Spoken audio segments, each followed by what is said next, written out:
Hi, my name is Amy Escobar Perez, and today I will be doing a presentation for my HDFS course 2100 Human Development, Infancy through Adolescence. So today's presentation is going to be about make-believe play. And make-believe play is really important for children. It's an important aspect of their life, and it helps them develop so many skills to grow into older people and have this foundation of skills set for their future. So I have a presentation here in front of me, so it will help me cue myself. But as I said, it was a presentation from my HDFS course, so I will be referring to it, and there's videos in it that you can hear. I'm not really sure if I can flip the camera, but it's right there. So pretend play is an important part of child development. Imagination allows a child to develop skills and abstract thinking about real world situations. They obtain an understanding about reality and learn how to communicate with peers who are also playing with them. So this also goes when a child is confronted with a situation, and if they're not really sure how to respond, pretend play kind of allows them to explore different ways of responding. So it helps them kind of gain that communication and that interaction with other people, whether it's adult, children, siblings, parents, with whoever they're encountered with. The child also uses parts of their brain that involve emotional, cognitive, language, and sensory motor development. Pretend play also helps a child develop fine motor skills, which are like using your fingers and rhyming things like this, which like just fine motor skills. I have a video of a gentleman talking about how important pretend play or imaginary play or whatever it's called, because there's different names for it, in schools. He shows various stations where kids are playing with like kitchens, cash registers, I believe dolls, and like cleaning supplies, pretend cleaning supplies, how children use these things and they play together, collaborate, and make like a show or just play. That literally just play, which helps them develop those skills that I've said. So I'm gonna play like a little snippet of it. Hopefully you can hear. Let me see. Okay. Play is the most enjoyable part of childhood. Honestly, I'm not sure we need any further justification for including it in our classrooms, in our family childcare homes. Play is what makes childhood wonderful. But it so happens that play is also absolutely crucial for learning and development. Play nurtures almost everything that's important in early childhood, from social development to language to emotional well-being to motor coordination, even reading or being able to do math. Play influences everything. One kind of play that's especially important is pretend play. It's a kind of play that you see in every part of the world in children. You may know this by other names: dramatic play, dress up, housekeeping, fantasy play. Regardless of what you call it, if you're working with young children, you know what this kind of play is like, and you've seen how valuable it can be.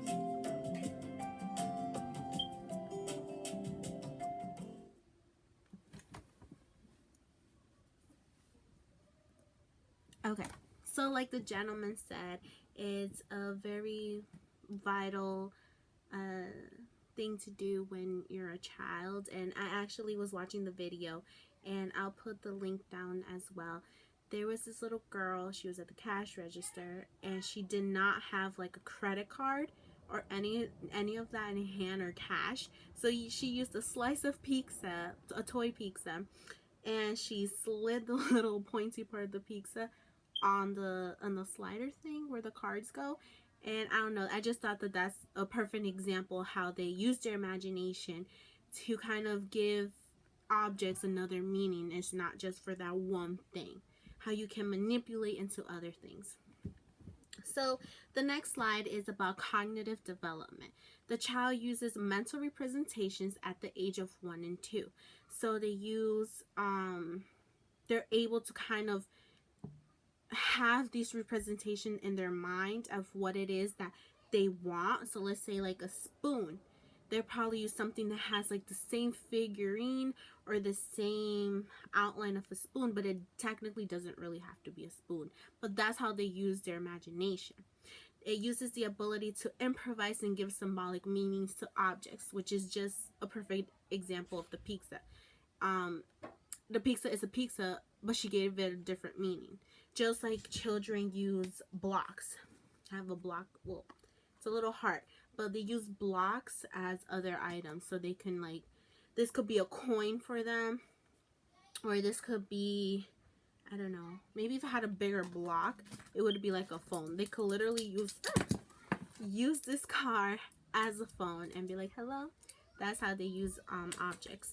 It promotes cognitive strategies such as problem solving, goal keeping, and thinking abstractly. Imitation. A child imitates what they see from their parents, sibling, family, or any other daily interactions with caregivers. So it's good to promote positive behaviors when you're around children. For example, when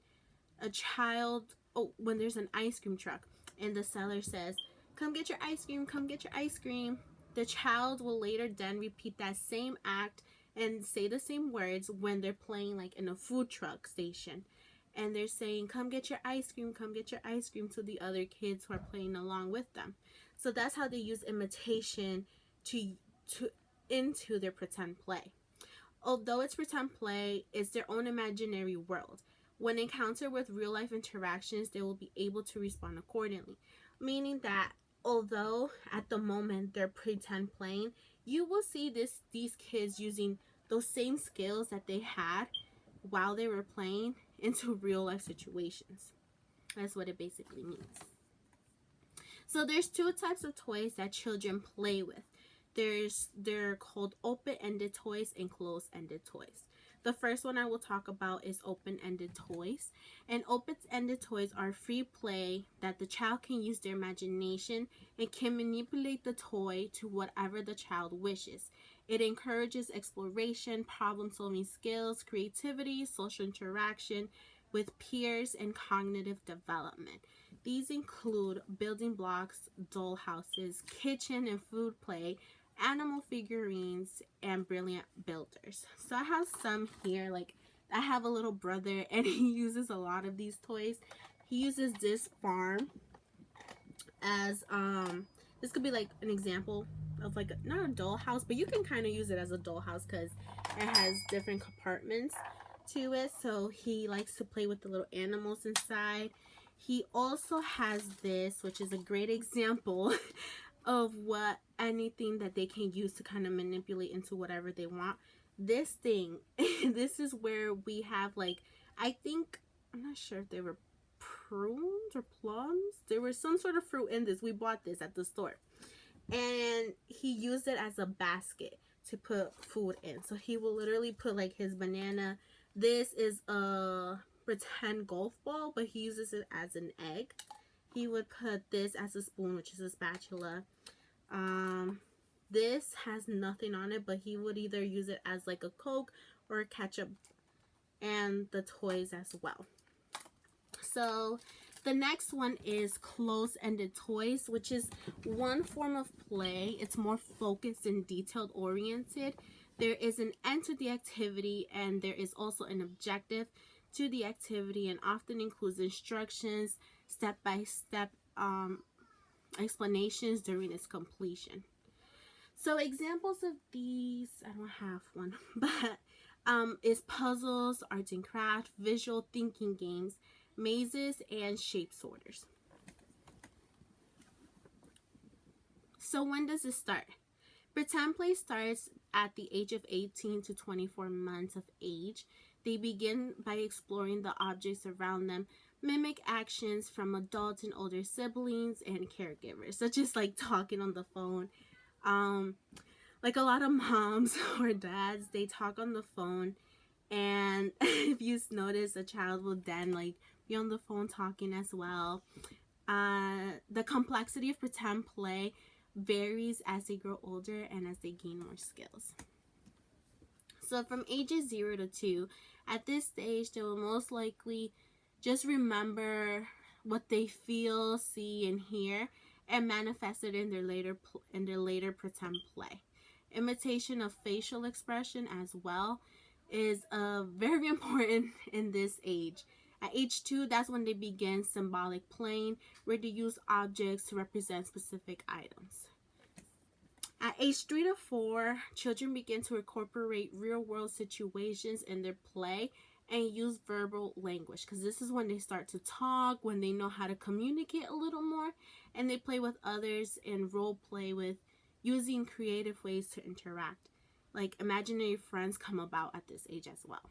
Age 4 is when their play is related to more real situations and details are more important to them and more realistic as they begin to explore. For example, using a doctor-like costume, the child knows that when a doctor comes into the room, they either have like the stethoscope to check them, so when they have the costume, they will do the exact same thing that when you go into a doctor visit, they will do the same thing. So ages 5 through 6, at this age, children know the difference between pretend and real play. They are able to use their imagination without losing their own identity and build onto abstract ideas. Increased attention span and social skills increase at this age as well, which also involves collaborative play. Costume play is very common at this age, which involves the children making their own crops and dramatize stories that they've heard. For example, The Wizard of Oz, they could literally like do the same play but just add their own twist to it. Or the Three Little Bears, I think, with Goldilocks, the same one too. So what can a parent do to encourage pretend play? They can have crafts around to make props with the children, like have cardboard, or like literally, like I said, this we bought it at the store with fruit in it. They can use this as like a basket. Buy costumes or play sets, it works as well. Read books to them to kind of stimulate their imagination, and the parents can begin the play. You know, most of the time we just think that the child, if you give them a toy, they'll play. I mean, yes, but if to encourage them more to pretend play, you kind of have to start it sometimes and have them add to it and end it. So if you guys want more information, I have 4 websites here. 2 for how to encourage your child to pretend play. You can visit www.verywellfamily.com/ ideas to encourage pretend play and why it's good for kids. And then I have a list of toys as well, the best toys for pretend play. Melissa and Dog is a toy company that does very well, and they have a lot of toys that are open-ended. So you can visit bestforthekids.com/ best pretend play toys. I will also have the links down there as well. So this is it for my presentation. Thank you so much for watching. I hope you enjoyed it. If you have any questions, please feel free to contact me. Thank you.